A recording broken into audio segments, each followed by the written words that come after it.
Es gibt Leute, die verwachen ein bisschen mit einem starren Nacken und irgendwie tut alles weh. Hätte gestern schon zu Abend die Schneeschaufel doch gescheiter nicht unter das Kopfkissen tun. Zum Glück ist Freitag. Mit dem Fabian Unterrecker. Wir schauen zurück auf die Woche, die uns am Freitag dann den Schnee gebracht hat. Kurz zusammengefasst, um was geht's? Die Jungen liegen auf der faulen Haut und andere liegen auf käuflichen Körper. 43 Nationalräte unterstützen ein Prostitutionsverbot. Wer zu einer Prostituierten geht, soll bestraft werden für das. Ist das ein guter Weg? Präventivmediziner und Ständerat Felix Kutzwiler. Hey, ich bin kritisch bis dagegen.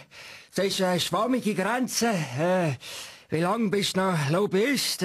Und wann bist du schon eine Nutte? Schwierige Frage. Hinter Prostitution steckt ja häufig Menschenhandel. Jean Ziegler, Sie als Kämpfer gegen das Unrecht auf der Welt, unterstützen Sie die Forderung nach einem Verbot? Ich bin begeistert. Ohne Nutte kommt es nie mehr zur Finanzblase. Christoph Mörkeli, eine Einschränkung von der Prostitution.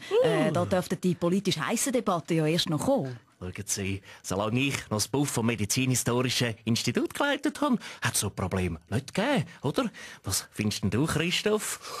Muss ich sagen, einverstanden bin ich auf jeden Fall mit der Stoff richtig. Noch etwas anderes zum Schluss. Die heutige Jugend ist faul. Da hat eine internationale Studie herausgefunden. Chefredakteur Roger Köppel, schreiben Sie darüber? Tatsache ist die Jugend ist faul und hinter der Weltwoche ebenfalls einiges. Um was geht's? Die heutige Jugend ist so faul, dass sie nur noch LOL schreibt, statt selber zu lachen.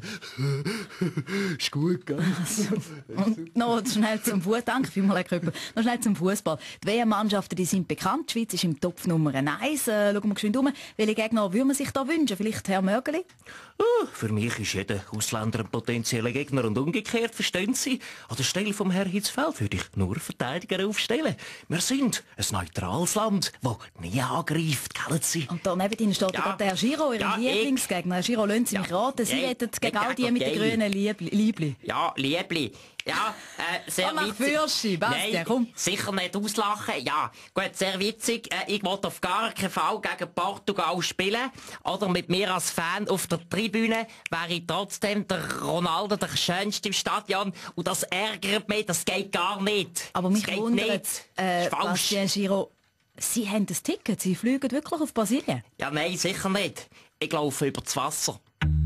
Zum Glück ist Freitag. Mit dem Fabian Unterrecker.